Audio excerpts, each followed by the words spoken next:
Bonjour, je remercie tout d'abord en fait les organisatrices et organisateurs de ce colloque pour cette opportunité. Je suis ravie de pouvoir vous parler aujourd'hui. Mon intervention porte donc sur les images de la matière et surtout la notion de limite du corps dans la poésie d'Elisa Biagini, qui est une poétesse florentine née en 1970 et qui commence à publier en 1993 avec le recueil Questi Nodi. Elle est diplômée d'histoire de l'art et elle a enseigné plusieurs années aux États-Unis avant de revenir à Florence où elle vit et enseigne aujourd'hui. Elle a en outre traduit les œuvres de plusieurs poétesses américaines et a publié à ce jour 8 recueils, pour certains bilingues, et dont le dernier, Filamenti, apparu en 2020. Je m'intéresserai donc dans cette intervention à la place centrale qu'occupe le corps dans sa poésie. Il y est vu en effet en détail à travers ses parties et de près, avec une grande précision et une impressionnante acuité au relief, aux textures de soi et du monde. Son écriture, bien qu'elle s'inscrive souvent dans un dialogue entre un jeu et un tu, ne laisse presque aucune place en fait à la moindre tonalité émotionnelle. On le verra, la communication se fait avant tout entre corps. La question de la pensée, du langage articulé se pose en fait assez peu. Et quand elle se pose, c'est le plus souvent sans contenu, en tant que pur acte ou geste. Chez Lisa Biagini, ainsi, le dépassement du dualisme corps-esprit entraîne de fait une focalisation matérialiste sur les données du corps et de la perception sensorielle.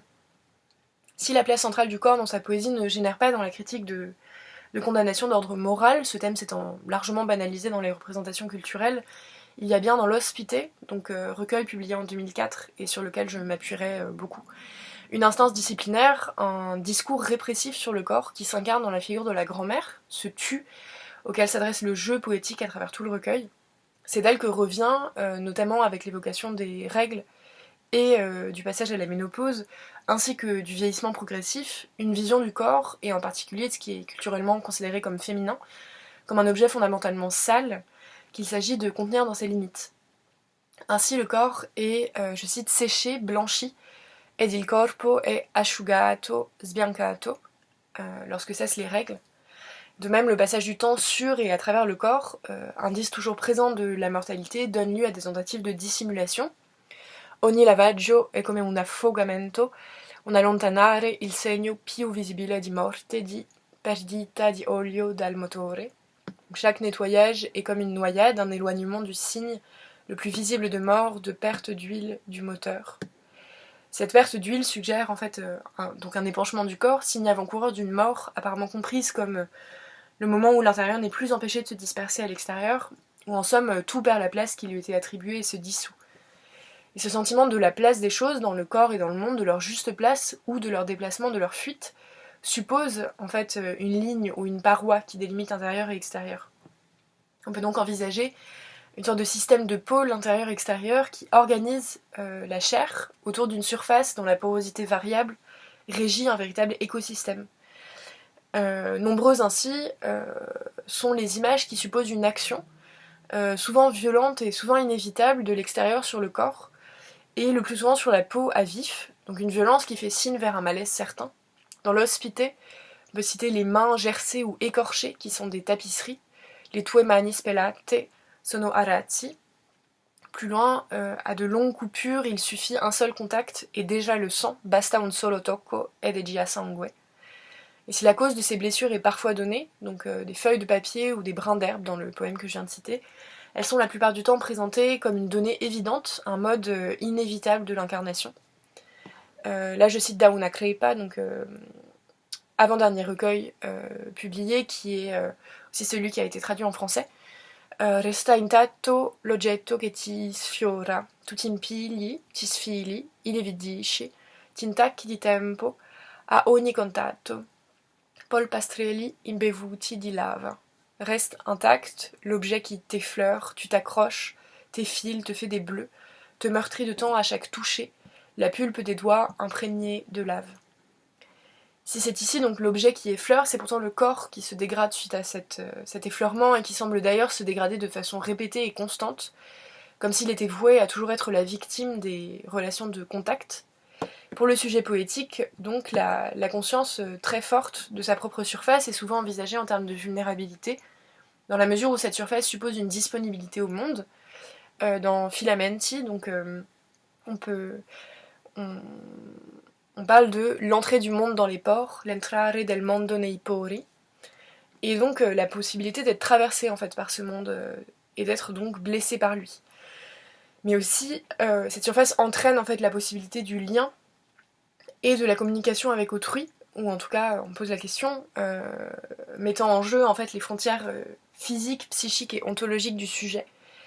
Dans l'hospité, le problème de la limite de soi matérialisée, ou on peut penser métaphorisée, par la limite de son propre corps, est accentué par la conscience d'être né d'autre que soi. Je cite: Mi hai fatta Amalia per vedermi meglio dentro, per entrarmi attraverso queste maglie troppo larghe. Donc tu m'as tricoté pour mieux me voir dedans, pour m'entrer à travers ces mailles trop larges.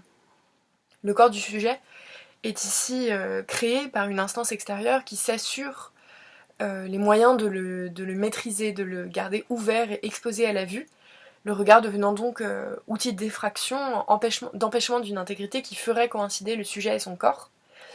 Le fait d'avoir été ainsi faite dessine donc une certaine fatalité, non seulement du jeu de ces poèmes, donc fille ou petite fille formée par un moule, un carcan familial, mais plus largement de ce qu'on peut supposer éventuellement être le sujet femme, constitué comme poreux, défini peut-être par sa porosité, non de façon naturelle, mais par un processus social et politique de vulnérabilisation.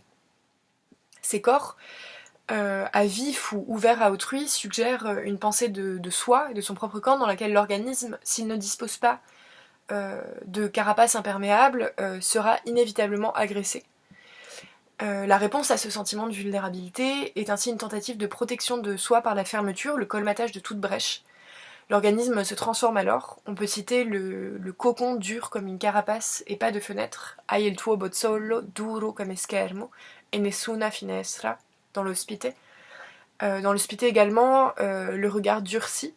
Tu vois mes yeux durs, fondus en une ombre unique. Senti i miei occhi duri, fusi in un'unica ombra. Ou encore dans Fiato, Parole per musica, les rochers d'obscurité encastrés comme des nodules dans le sein. I sassi di buio incastrati come noduli al seno.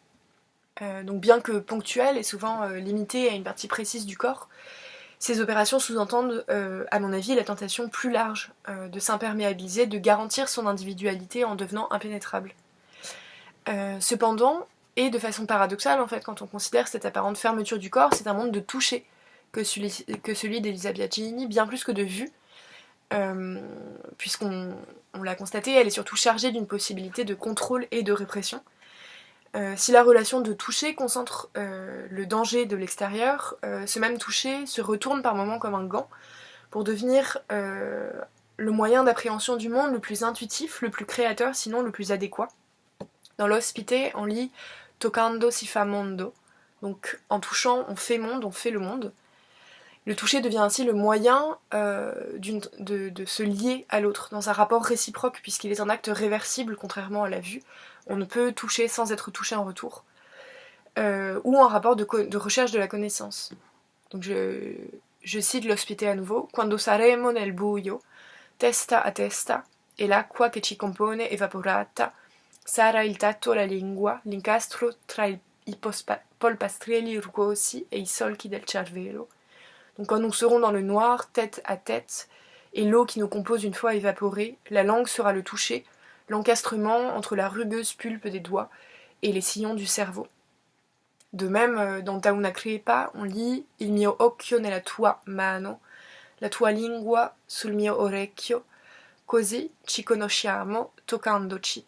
Donc mon œil dans ta main, ta langue sur mon oreille, ainsi nous nous connaissons en nous touchant. La tentation de la fermeture coexiste donc avec des images d'un corps touchant autrui et le monde, mais aussi suintant, se répandant en fait assez irrésistiblement dans ce monde. Je cite Da una crepa à nouveau, Ci scioliamo col caldo, goccia a goccia, ci rimpastiamo al mare. Donc nous fondons, nous nous diluons avec la chaleur, goutte à goutte, nous nous mélangeons à la mer. Ici, la dissolution de soi, presque un retour à la soupe primordiale, n'est pas nécessairement source d'angoisse, et elle met davantage en fait en avant l'intégration à un tout global, une communication donc presque cosmique avec l'extérieur de soi, davantage que la perte de sa propre identité. Et à ce poème qui montre le corps se répandant comme liquide, on peut associer des rituels de dissémination de soi présents dans l'ospité. Je cite: Mi semino nel corridoio, sbucciando pellicine a rivedere il rosso. Donc je me sème dans le couloir en pelant mes cuticules pour revoir le rouge. Donc cette façon de se répandre, de répandre des petits morceaux de soi comme autant de façons de laisser une trace, d'assurer une continuité de la vie.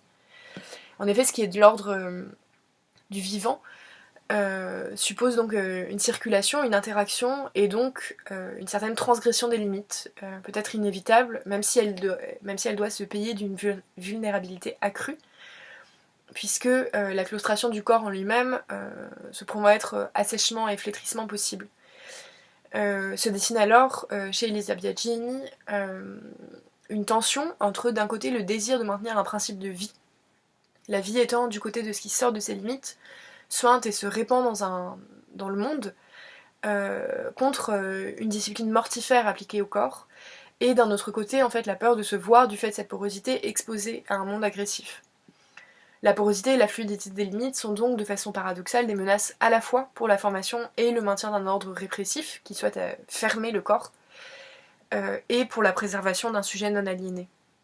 On constate alors que les corps qui se déploient dans cette poésie, dont je n'ai cité que quelques brefs extraits, ne cessent de tâtonner en fait autour de leurs propres limites, peut-être pour redéfinir cette vulnérabilité fondamentale, qu'elle soit faiblesse et donc passivité, ou bien disponibilité, capacité à recevoir le monde, mais aussi à se répandre en lui. Je vous remercie beaucoup de m'avoir écouté.